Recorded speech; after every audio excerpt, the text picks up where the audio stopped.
may be seated. Rabbi Joe Potasnik, who is the head of the New York Board of Rabbis, you may have heard him on the radio. He's very much a part of not only the Jewish world, but the interfaith world. And I called him up and said, "You have someone who could come and speak to us?" And he said, "I got someone who's really, really good." And he said, Reverend Jacques Andre Degraff, okay? Recently retired from serving on the pastoral staff at Harlem's historic Canaan Baptist Church for more than 25 years. In recognition of his longtime contributions to social justice, Reverend Degraff has received numerous accolades, including the Martin Luther King Jr. Award from the State of Israel. His unwavering commitment to advocacy, leadership, and community empowerment continue to inspire and affect positive change within society. Reverend Degraff has established a meaningful and impactful connection with the Jewish community through various collaborative efforts aimed at fostering interfaith dialogue and combating hate. He's the founding co-chair of the AG's Black Jewish Clergy Roundtable, a roundtable that serves as a platform for Black ministers and rabbis across New York City, Long Island, Westchester, to unite against anti-Semitism, racism, hate, promoting mutual understanding and solidarity. Probably most importantly, Reverend Degraff has 7 children, right? And 5 great-grandchildren, and has been married for 50 years, and has come here to share with us some wisdom, and then we'll have the opportunity for some questions and maybe some answers. So I'd like, without any further ado, it's my honor to welcome Reverend Jacques Andre Degraff and sharing his thoughts on having a special day in our country to honor the life and the legacy of Dr. Martin Luther King Jr.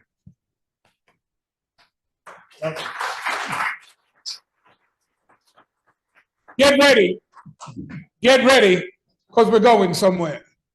This moment in time is a time that calls for all of us to let go of our previous notions and cling to our faiths in a whole new way. Every day when we watch the news, it seems like something incredible has happened. It seems, pick any channel, watch the news, watch someone propose for high office, say, "Yes, I cheated on my wife. I had a baby, outside baby," that's how we call it, an outside baby. "And then I cheated on the outside baby's mama. But could you hire me for this big job?" And we act as if it's all right. This is not a Republican thing or a Democratic thing. This is a right and wrong thing. And when right and wrong gets mixed up and confused, a nation loses its way. And we, on New Year's Eve, the calendar said 2025, but it feels very much like 1955 in America. And the question is, what will people of faith do? We nearly seem to be in retreat. This is not a Jewish or a Christian issue, it's a faith issue, and we're finding that our young people are Zooming all the time. And Zooming is fine, the technology is fine, but there's nothing like touching somebody, saying, "I'm glad to see you. We missed you. You look mighty fine tonight." There's something about being in the room with somebody who believes the same things that you do. In our service right now, we read the ancient words that deepen and affirm our faith. But too many other folk don't want to pay attention or don't understand the value of the substance of what we just did together.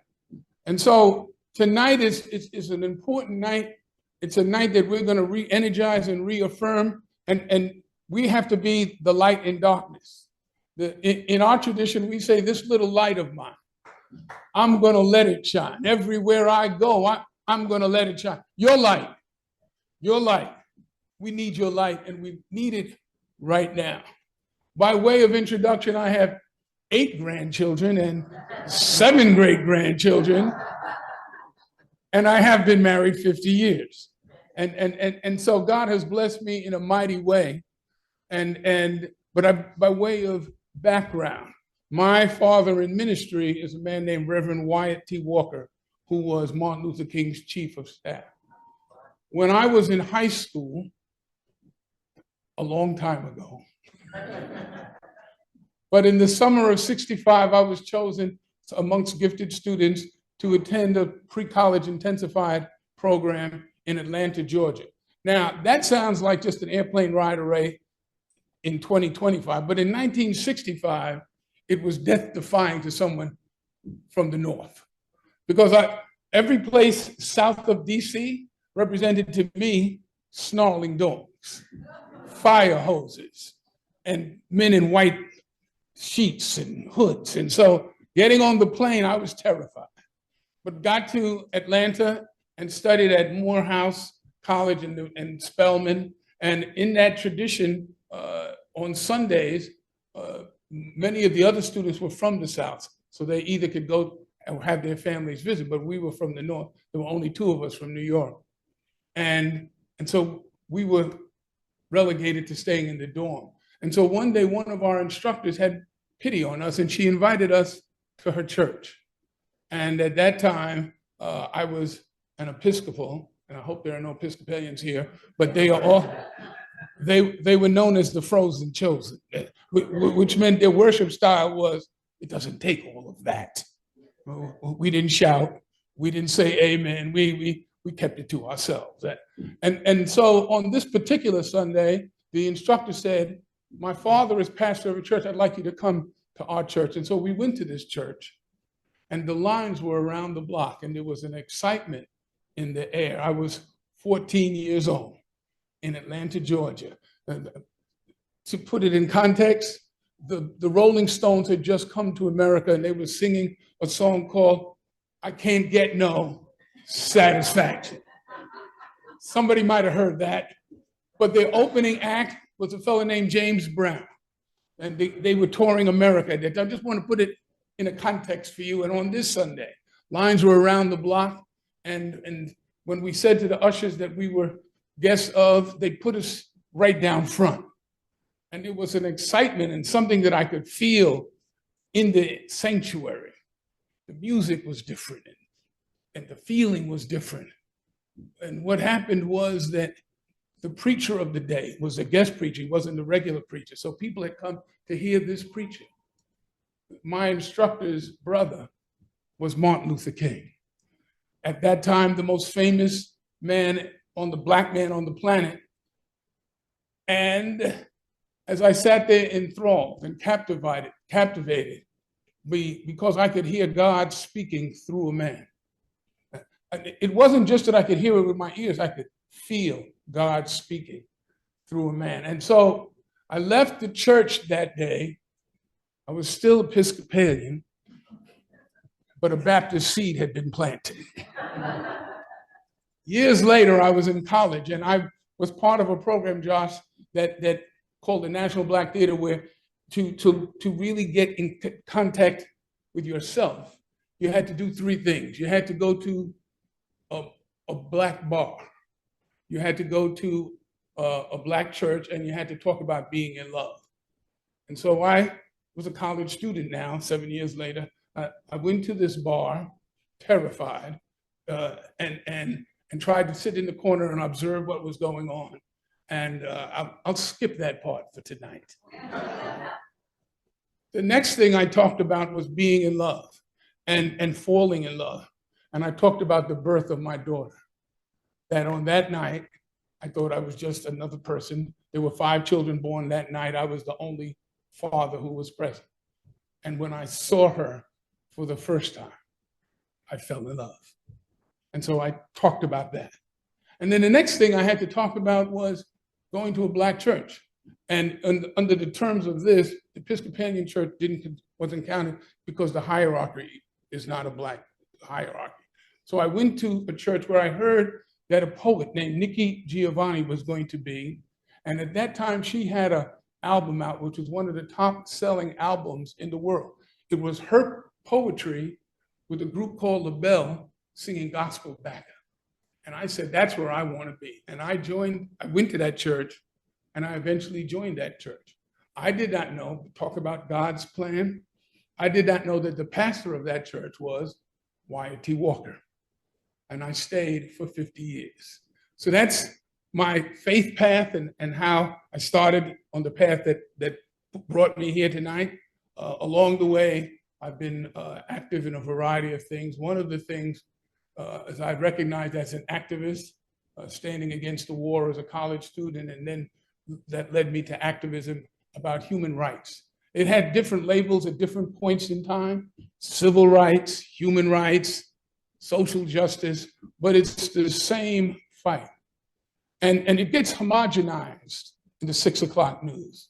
When we talk about hate, hate is based on your own interaction. And until you go to Yad Vashem in Israel, this is not my first Shabbat service. My first Shabbat service was in Israel at a home. And to start to learn about some other folk who don't look like you, but who worship the same gods. And so at Yad Vashem, I learned the details of hate on a level that was unimaginable. And the terrifying thing about it was that on one side, you could have an Auschwitz, and the commandant had a Christmas tree in his house. The paradox, and to know the details of 100 people stuffed in a boxcar for 8 days without bread or water or bathroom facility. That invaded my soul in a way to understand the terrible impact of hate. And so tonight, as we celebrate Martin Luther King's life, it's important to put that in context to understand what America was like before Martin Luther King. And one instance comes to mind about Haynes Turner. Haynes Turner was from Valdosta, Georgia, and one time in his community, he was accused of a crime, and a white mob formed, busted him out of jail, and lynched him. And shortly thereafter, they found out that the crime he was accused of, he didn't do. His wife was pregnant. She went to the sheriff, and she was enraged, and she was so enraged that she talked out of her place to the sheriff, who arrested her. The sheriff arrested her, but told folk, and another mob formed that had women and children in it. They busted her out. They doused her, they stripped her naked, doused her in gasoline, hung her by her ankles, started a fire, and while she was roasting, they split open her stomach and took the fetus out and stomped it. Why is he telling us that? Because we need to know that hate has many forms, but it has the same result. And so when we say we're all in this together, we are all in this together against that kind of hate. At the end of Exodus, it says, be strong, be strong, be strong together. We need to strengthen each other in our compassion, in our response to hate. The question of the day is, where will you stand? Where will you stand? We can't wait till they put their hoods back on. In fact, if you remember in Virginia, they were marching with torches without their men. And so the question is, what will people of faith do in response? What will be our answer? I believe that this little light of mine, I'm going to let it shine. And we're going to call out hate. And we're going to stand together. Because here's the news about God's plan for us. Sometimes in adversity, people find their faith. They remember their faith. People in ministry will tell you that they will go to someone who has gotten a terminal diagnosis from a doctor. and all of a sudden that person wants you to pray for them. They didn't go to synagogue, Shabbat service. They didn't come to Easter. But when they think they're going to meet their maker, could you pray for me? Well, prayers are not mumbo jumbo magic. They are for the faithful. And so we have to continue to let our light shine and instruct those by our example. The expression in our tradition goes, I would rather see a sermon than hear one. And so we have to be that sermon right now, because if ever we needed a faith, we sure do need it right now. And so New York, America, the world is watching what we do. Anti-Semitism is not a Queens or Long Island phenomenon. It's not a New York City phenomenon. It is happening all over the world that Jews are being targeted not because of their good looks, not because of their geographic location, but because of your faith. Historically, you've been targeted for your faith. We are called the chosen people, and darkness has sought Jews out. And so the question is going to be, who will stand with those who have been targeted? Well, folk from my community know a little about being targeted, because we can't change our name. It doesn't matter. We can't do anything to change who we are. We know who we are recognized as soon as we come in the room. And the rules are being changed once again as the clock is being turned back. The issue isn't really about DEI. The issue is that we want what you have and we don't want you to have what you have. And make no mistake about it, every time they come for one of us, they're coming for one of you. And so, as I often say, someday your name will come up and you won't be in the room. And the question is, what will your work stand for? What, as those in glory look down on us, what will they say about what we did in this moment? And so tonight, I've come to celebrate with you a life that changed history in America, that it wasn't just a speech. You know, the problem that we have in America is that we don't really want to talk about the ugly side of history.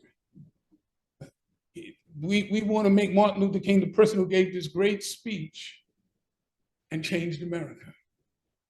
But in return for that speech, within weeks of the speech that he gave, a church in Birmingham was blown up and schoolgirls were killed 4 months shortly after that speech. And in terms of his life's work, he ended up on a balcony in Memphis outside room 306. And as he was going to serve, a bullet ended his journey. And one of the people who was on the balcony with him that night, Pastor Rabbi, one of the people was a minister from Memphis named Billy Kyles. And Billy Kyles never gave an interview on that night. And I happened to be in Memphis on the 35th anniversary of Martin's assassination. And people gathered from all over. And Billy Kyles was back in room 306. And he stood there trembling and weeping with memories that we can only imagine. But here's how God works. Fast forward from that night to 2008 in Denver. And in 2008 in Denver, the Democratic Convention was entering its 4th night. They had the first 3 nights in the equivalent to Madison Square Garden, which holds about 18,000 people. And on the 4th night, they moved to the equivalent to Yankee Stadium, Denver, Broncos Stadium.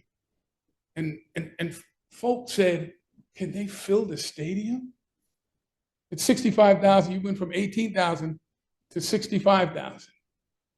And as the stadium began to fill that night and flags were being waved, it was a moment, an American moment. And let me put it in the context of my own journey. When I was in high school, first year in college, there was a fighter who, during the summer of '68, some of you may remember that was the summer of the Black Power salute at the Olympics. And there was a fighter named George Foreman who came into the ring, and he came in with a little American flag. Walked around the ring, and he was on the front page of all the papers in the world. And I was a hot-headed youth. And so I stood at the breakfast table, still living with my parents, and I said to my father, who served in the military and had become a disabled vet, I said, look at this Uncle Tom. These men have sacrificed everything, and this Uncle Tom is waving that flag. And my father, who was a veteran, as I said without a smile, and if you know West Indians, without a smile means something's going to happen. He said, I fought for that flag. So you didn't fight for that flag. That flag is a rag. It represents on and on. He said, I fought for that flag. And then in one of those moments that nearly seems like out of a play like Fences, he stood up. And I know there's a God because when he stood up, I stepped to him and he stepped to me. And the air was as thick as it is right now. And the reason I know that there's a God is because I'm still here. My mother, bless her heart, stood between us and just put her hands on each of us, and the moment passed. Why is he telling us this story? What happened to Denver Broncos? 2 minutes before the Obama family was supposed to come out on stage, it's twilight, flashbulbs are all over. The campaign had people go through the stands and give out little flags. And the same Negro who stood toe-to-toe with his father said, give me. Can I have one? And we're waving my flag. Why am I saying that? I'm saying that because the same God who was in Denver on that night, when the ceremony was over and people had gone to their buses, and I was wandering to find my bus, I saw Billy Kyles, the minister from Memphis, standing there surrounded by a throng of people, weeping at the beauty of what America could be. We need today to hold on to the promise of America and the promise of our faith. That's what tonight is really all about. We want to celebrate his life, but this is not a graveyard celebration.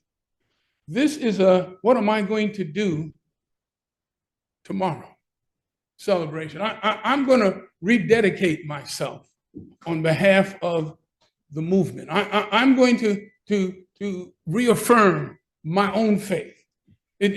Somebody will look up and go online and write a check to a cause. But somebody else will go to a neighbor and say, how are you doing? The neighbor may be in a nursing home or in a sick ward. The neighbor may be in the, but we need to build bridges and live our faith again. And so I'm going to close with just a little formula. If you just remember this, the 3 ups. The first thing we need to do is show up. We sometimes shy away when things are going to be a little difficult. And my name is Jacques Andre Degraff, but my nickname in my family is Jackie, after Jackie Robinson, my father's hero. And he's an American legend because he showed up. He showed up when they threw black cats at him, when they threw watermelon at his wife in the stands, when they spit on him. He showed up, and because of the way Jackie Robinson showed up, it doesn't matter what his batting average is. It doesn't matter how many home runs he hit. Because he showed up, they have retired his number. No one will ever wear number 42 again because he showed up. So if we're going to change the path of America, then each of us in our hearts, there's someplace that you know that you're going to have to show up. And then the second thing that we're going to have to do is speak up. There sometimes seems to be a case of moral laryngitis for some folk. We laugh at things that ain't funny. We don't respond when we are the only person who can make a response. We need to clear our voices and sometimes be the only right person in a room. If we're going to succeed where America is going, then people like the people in this room are going to need to speak up. But lastly, and most importantly, then when you realize the stakes, you will have to dig deep within yourself and live the words that we just spoke together, the prayers that we just prayed together, and each of us is going to have to stand up. No, we cannot accept behavior like that. No, we cannot expect actions like that. No, we cannot expect respect or accept a government like that. But we also can't tolerate language and behavior in other forms. If sometimes when you watch television nowadays, you have to, people of goodwill, and they will call us names. They will say things about us. But it is important for us who believe in God and all the blessings he has bestowed upon us, that if we are going to be true to our words and to our faith, that we have to stand up. And when we do these things together, I can't tell you whether the Yankees will win the pennant or even if the sun will come up tomorrow. But when we do these things together, the best is yet to come. God bless you tonight. Thank you for having me.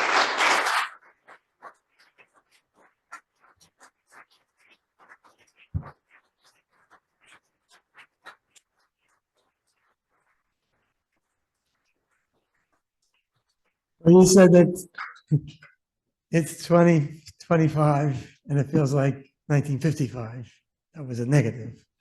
I'm going to say that you brought to our community some of that energy that Dr. King brought when it wasn't easy.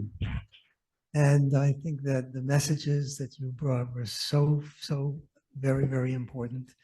Does anybody have anything that you would like to ask or that was on your mind before you came here tonight? Anybody? Don't say, okay, there you go. First of all, it was a lovely, inspirational speech that hopefully is going to get people to do all three things, to stand up, speak up, and show up. But, you know, as you look at the demographics of most religious people, and you kind of touch on it, you have a problem getting young people involved. What is your recipe or plan to help us try to address that? The headline is, Easy has left the building, okay? But you should know that I'm a member of the 100 Black Men, and when we came back from Washington, the Million Man March, we wanted to do a legacy thing. We wanted to make a difference.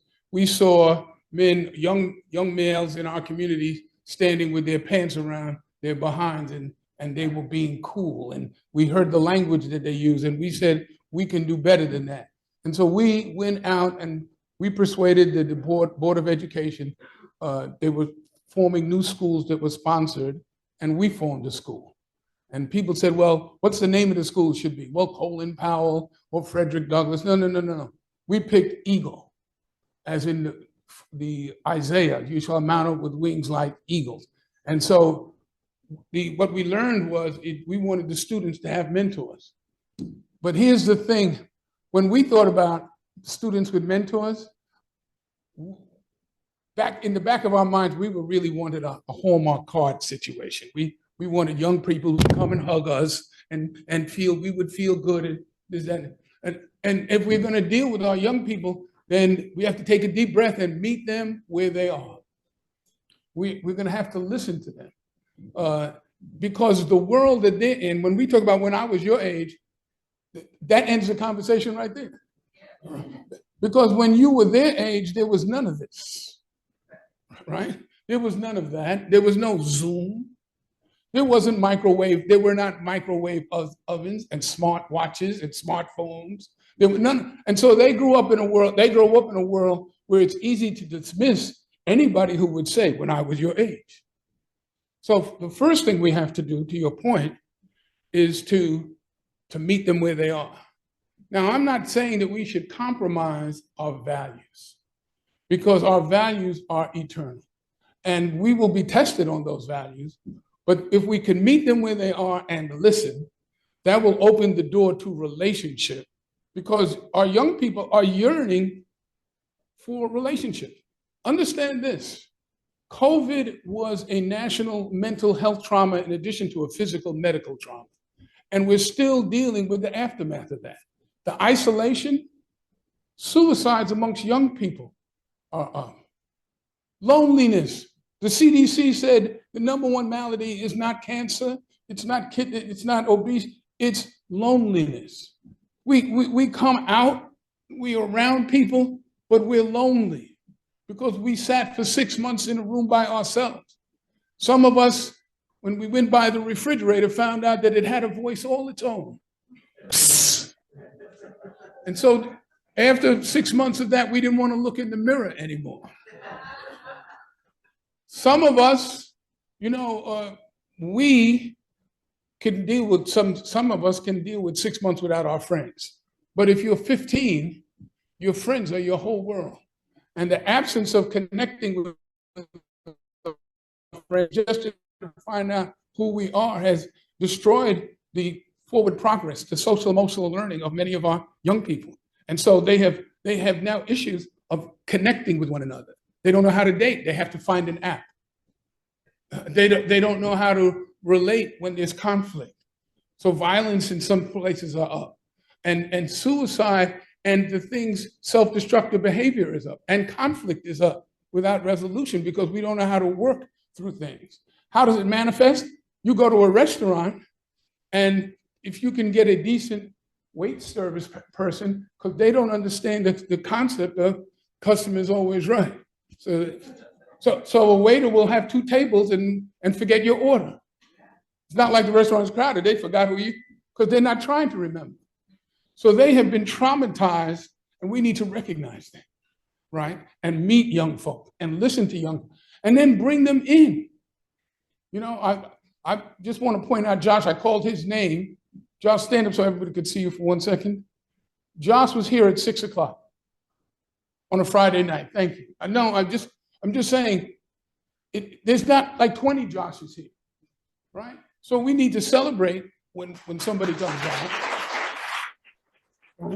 And listen, why is he here and there's not 19 other people? So I'm saying it's going to cause us to be a little uncomfortable. And please take no offense, but I think I see a few grandparents here. Right? And our young people are good for doing things other than help us get online, right? We really have to listen to what they're listening to also. Because sometimes if you heard the lyrics of what they're listening to, you would say that the people who did this service couldn't be connected to the people who are listening to that. And what are you going to do about it? And how are you going to do it? That's the essence of our challenge. We ought not be, we can't be ashamed of our faith. As I've said on other occasions, we can't be undercover faith people, where we come out on Friday night and we're Shabbat, Shalom. But on Monday morning, we're undercover faith people. You can't have it both ways. And we need you to hold up the banner. This is what I stand for. And you'll be surprised how that people are watching you. They may say, every Friday night, you go over to that place. But when they're in trouble, they can say, listen, could you whisper a prayer with my... People are watching you right now. The people may be in your family. I don't go to Shabbat, but my grandmother goes every Friday night. That's a good thing. You may not see the dividends right now, but keep coming. Keep coming. And then invite them in a nice way. Don't browbeat them. Invite them the way you would like to be invited. So I hope that that's a framework for some activity and for all of us. We can't do it enough.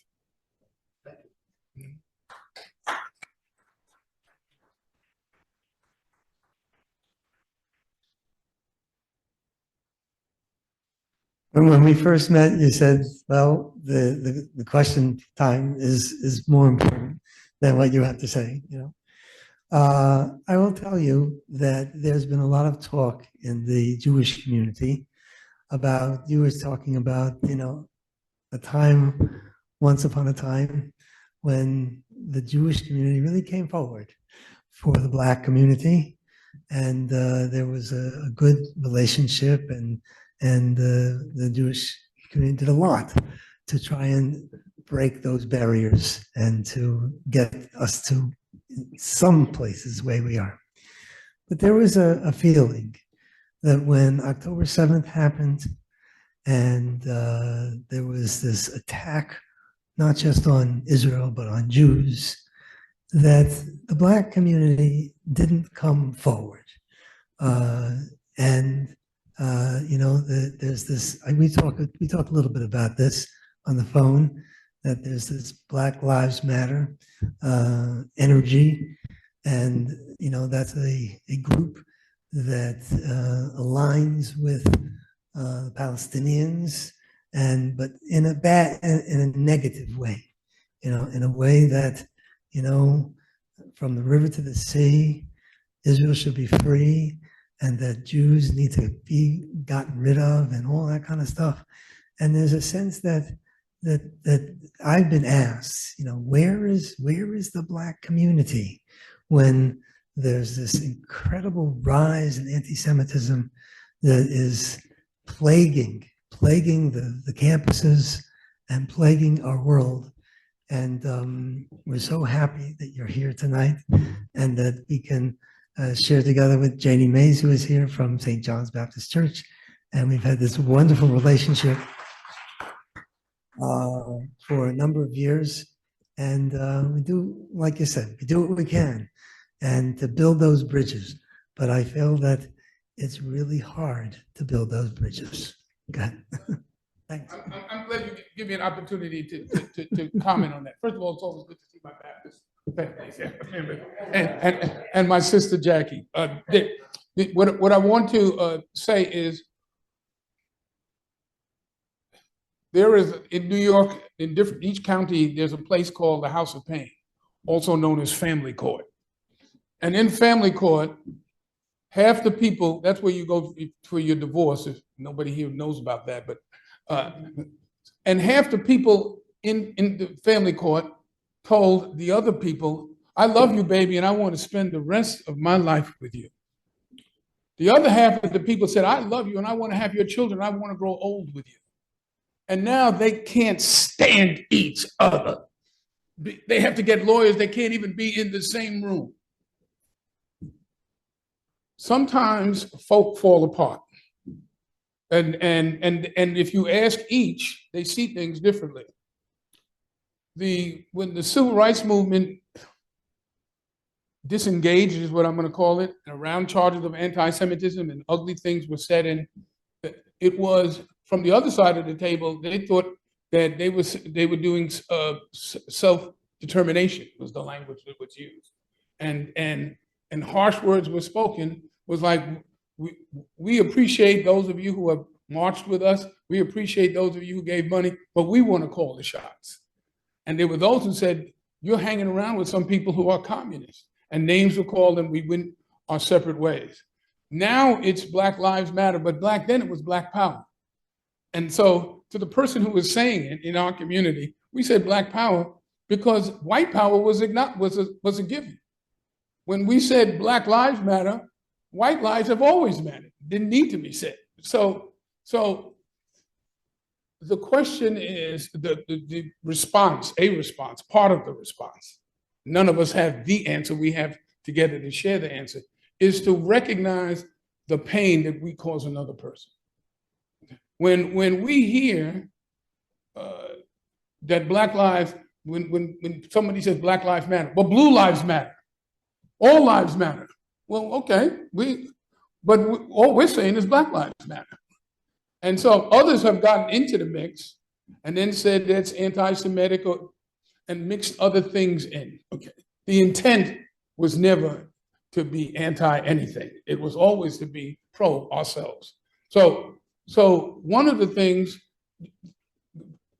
in life, there are people that in the community in urban communities, they call them haters. And the haters are known by the things that they hate. They hate good things. So a couple that's happily married, they hate them. People, some of us have heard you're bougie because you go to church or you speak in a certain kind of way. One of the worst charges that can be hurled at a young person is you talk like you're white.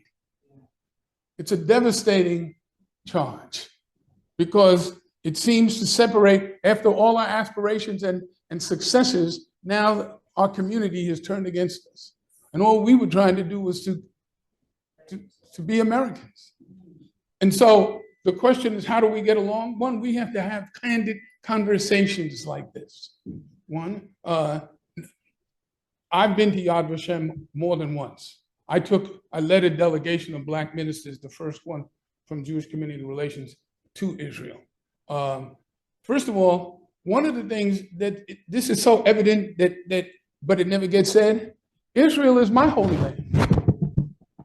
It's our holy land. But you never hear it. You never hear that in any discussion. And because of things that are happening in the Middle East, there are some other facts that are just generally not known. The Christian population in Israel and in the Middle East is less than 2%. Because some of the same people who are against Israel are against Christians. Did you hear me? Some of the same, but you don't hear that. And one of the reasons I'm such an adamant defender of Israel, because I'm not going to the rally or the march when something bad happens. After Israel is no more, God forbid, I'm going to do everything I can to protect and promote Israel right now. Okay? So when the people asked that question on right after October 7th, they had a rally at the United Nations. I was there. Okay. And so we just have to continue to light shine where we are. But we have to ask these questions, and we have to be big enough to have these conversations. Okay? If to say, I'm not going to apologize for Black Lives Matter. And I don't want you to apologize for I'm with Israel. Free the hostages. They're not opposites. And so we ought to be able to say, for you, it's the land where Moses and David walked. For me, it's the land where Moses, David, and Jesus walked. It's the same land, though. And so we have that in common, and that's the biggest bond that we have. We need to speak from that and not be manipulated by a bunch of dark forces. Evil is real in the world. We can't just pretend that it's all about glory without recognizing the darkness. The darkness is real. Hate is real. And some of the crimes and the incidents and episodes, everything isn't October 7th. It's on Fifth Avenue, somebody in a yarmulke is being punched in the head. That's hate, and it needs to be condemned. And we need also to be proactive about it.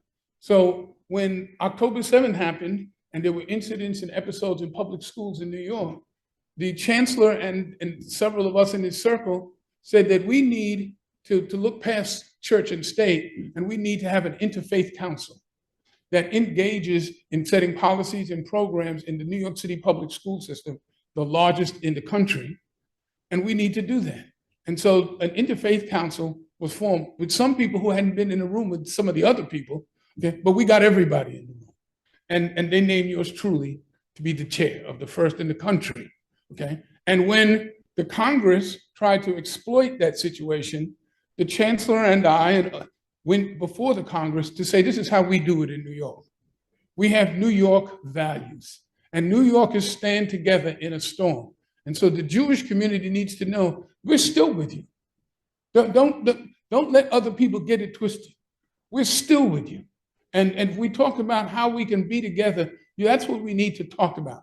Yes, these incidents of hate are to be condemned. But part of the reason our response is what you're looking for neglects some of the situations in our community. In Trinidad and Haiti, there's states of emergency right now. In the Sudan, there are millions of people starving right now. We don't hear anything about that. We don't put that on you. But I'm just saying, those are some of our concerns. And for many of our young people, there is gang violence or violence in their schools. That's their number one issue. I'm a founder of a school, the same school, the Eagle Academy. During gang season, around Halloween is gang initiation season. And you have to come back with blood on your knuckles. If you were going to come back with blood on your knuckles to impress your people, you would go after the guys who go to my school who wear jackets with ties and pants, because they look like the targets that you could go after. So then anti-Semitism is not on their radar. I'm trying to make it from my school home. So the question then becomes, how do we change behaviors that are threatening and anti-Semitic? The New York City school system has created a new curriculum that is called Hidden Voices, that people who went to school every day didn't learn about a lot of other things. We learned a lot of dates, we learned a lot of things, but we didn't learn about contributions of our people. And so they have a Hidden Voices curriculum for African American that talks about African American contributions. There are now one for Hispanic contributions. The dimension that includes the Jewish community is being developed even as we speak, with input from our interfaith council. And the LGBTQ one is also being developed. We're changing the way education occurs in America. And I believe that education is part of the path. We have to expose folk and tell them that. If you say to somebody who is, I'm going to call them ignorant, and say, as has been said to me, why are you with those people? Because their holy land is my holy land. And it's your grandmother's holy land. That stops the conversation right there. So we have to be creative, but we also have to be honest, and we have to be respectful. There is a path forward, and we have to be strong enough and brave enough to take it. That's what our faith is all about. Thanks.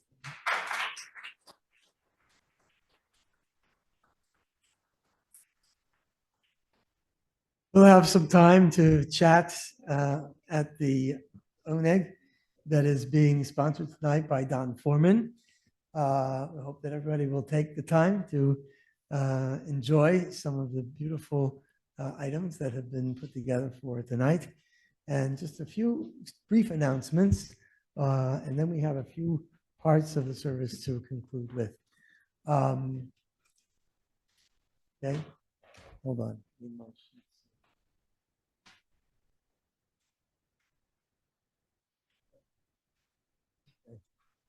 Where's my sheet?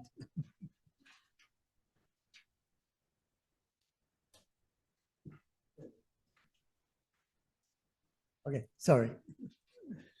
Tomorrow morning is our Shabbat experience. We meet at 8:45 for some breakfast, a little bit of learning. We're going to take a look at Adon Olam, something that we all know, because that's the thing that comes at the end of the service and everybody sings.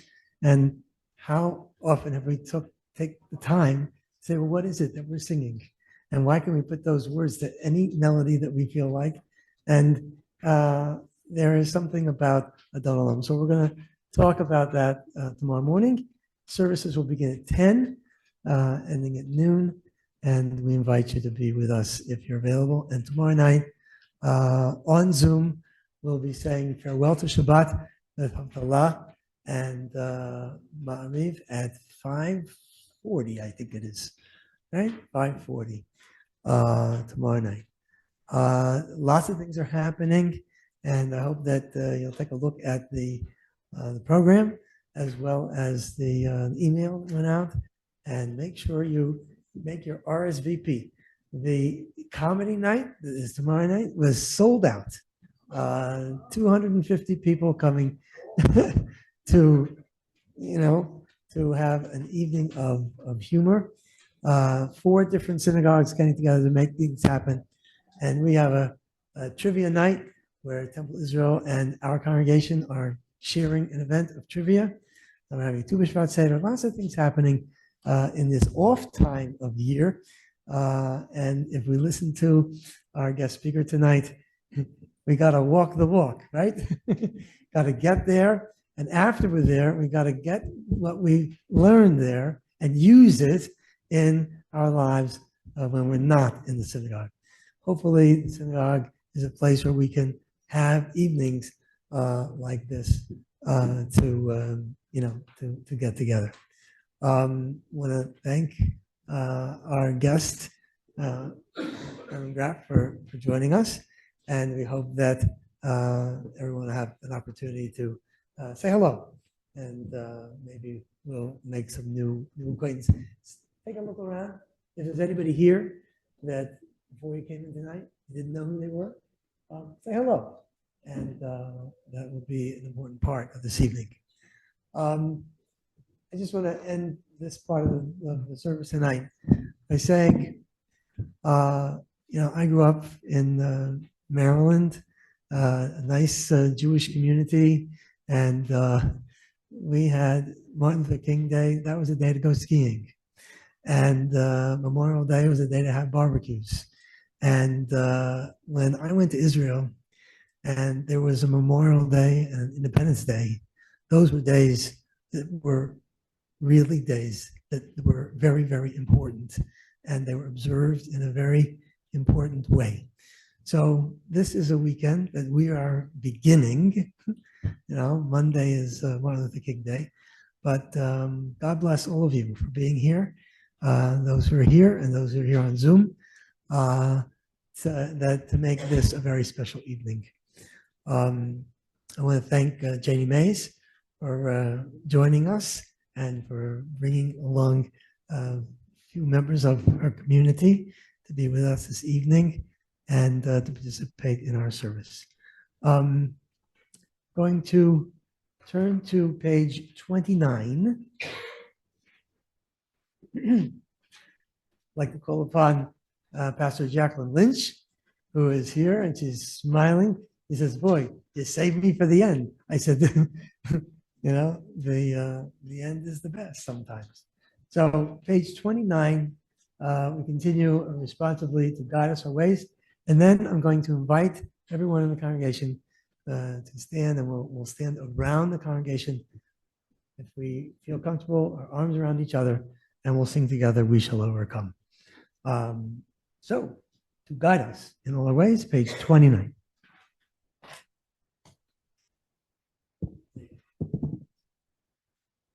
As we prepare to leave your sanctuary, O God, we acknowledge that wherever we go, we are in your presence.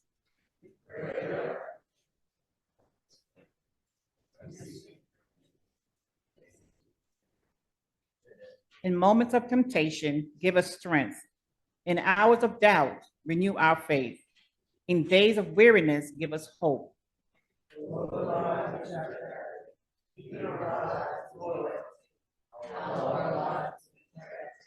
Help us so to live that we may enhance the future of all whose lives touch our own. May the radiant spirit of your holy Shabbat guide us and our loved ones all our days. As we're getting together, perhaps we'll sing a little bit. Please, let's join hands, and please, we'll be able to see each other, okay? As we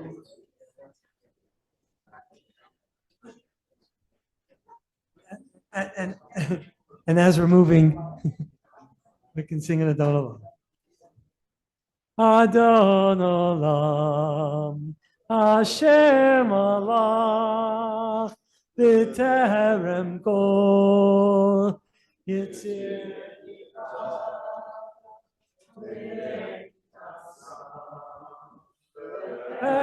So cool, Azai Melech, Shemo Nikra, Adon Olam, Hashem Alach, B'terem Kol Zinivra, Adon Olam. You all need to help me out, okay? We shall overcome. We shall overcome. We shall overcome.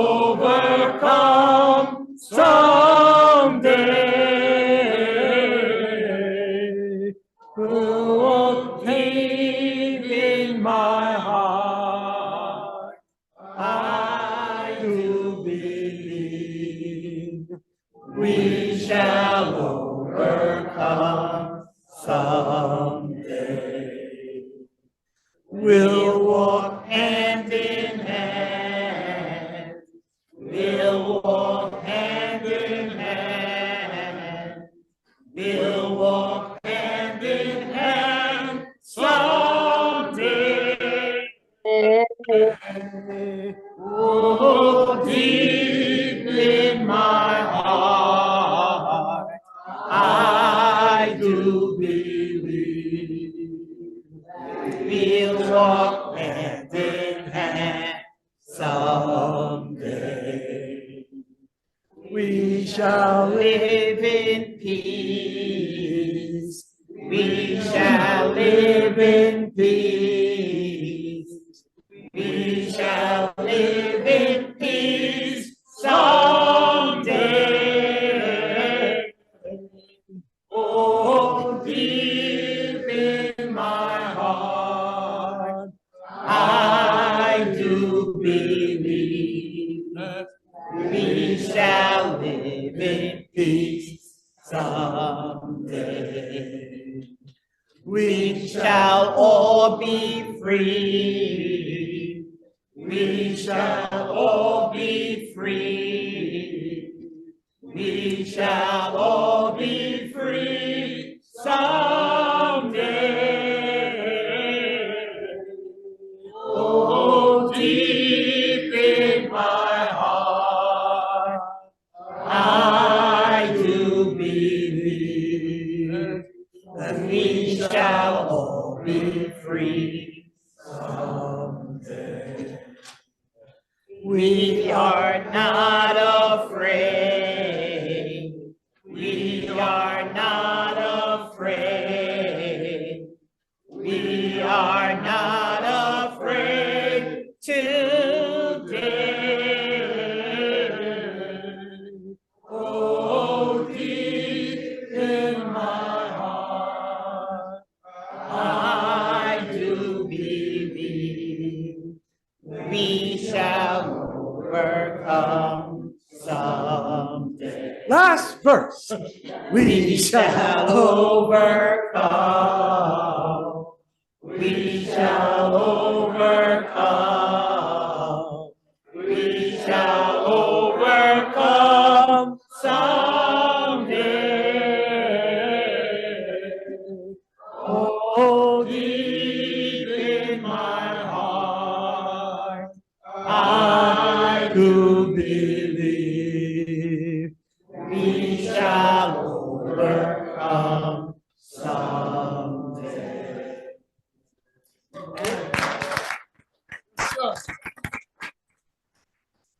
In the middle of the end prayer, Adon Olam, it says, Arai Malach, Arai Imloch, Arai Melech, Arai Malach, Arai Imloch. Olam Va'ed. God was king, God is king, God will be king. Adonai li v'lo ira. God is with me, and I shall have no fear. Let's just conclude because we like to sing the concluding words of Adon Olam, Biyado. To the same melody. Biyado avki ruchi b'yet ishan ve'ayira ve'im ruchi gevi hiyati Adonai li v'lo ira. Shabbat shalom.